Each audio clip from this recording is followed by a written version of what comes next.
நீங்கள் யாரோட சப்போர்ட்டுமே இல்லாமல் நீங்களும் உங்கள் ஹஸ்பண்ட் மட்டும்தான் உங்கள் பசங்களை பார்த்துக்கிறீங்க அப்படின்னா, ப்ளீஸ் உங்களுக்கு நீங்களே ஒரு டைட்டாக ஒரு ஹக் கொடுத்துக்கோங்க.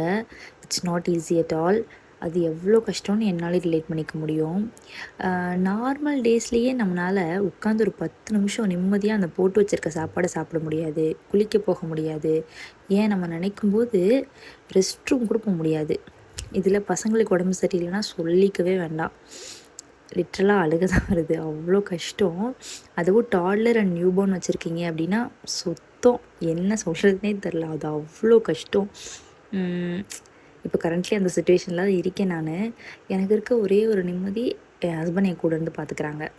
ஒர்க்கை ரிசைன் பண்ணிவிட்டு கூட இருந்து என் பெரிய பையனை ஃபுல் அண்ட் ஃபுல் அவங்க தான் டேக் கேர் பண்ணிக்கிறாங்க. அவர் மட்டும் ஒர்க் போகிற மாதிரி இருந்துச்சுன்னா சுத்தம் என் சுச்சுவேஷன்லாம் சொல்லவே முடியாது. அவ்வளோ ஒஸ்ட்டாக இருக்கும். பிகாஸ் மாற்றி பார்க்குறதுக்குன்னு யாருமே இல்லை கூட இருந்து மாற்றி பார்க்க. பசங்களும் போகவே மாட்டாங்க. அந்த மாதிரி ஒரு சுச்சுவேஷன். இப்படி இருக்க லைஃப்பில் ஒவ்வொருத்தரும் ஒவ்வொரு அட்வைஸ் பண்ணுவாங்க. எல்லாத்தையுமே காதில் வாங்கிக்கோங்க. பட் உங்கள் மனசுக்குன்னு ஒன்று தோணும்ல, அதுபடி உங்கள் குழந்தைங்கள வளங்க.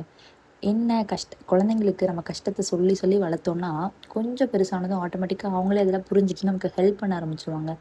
அவங்க வளரதா அவங்களோட சேர்ந்தா நம்மளும் ஒரு விஷயத்த கற்றுக்குவோம். ஸோ எதை பற்றியும் பெருசாக ஃபீல் பண்ணி டிப்ரெஸ்ட் ஆகிக்காதீங்க. மென்டலாக ரொம்ப டவுனாக இருக்க உங்களோட தெரிஞ்ச மதர்ஸ்க்கு கண்டிப்பாக அந்த வீடியோ ஷேர் பண்ணி விடுங்க. ரொம்ப யூஸ்ஃபுல்லாக இருக்கும். இன்னொரு வீடியோவில் பார்க்கலாம். டாட்டா பாய்.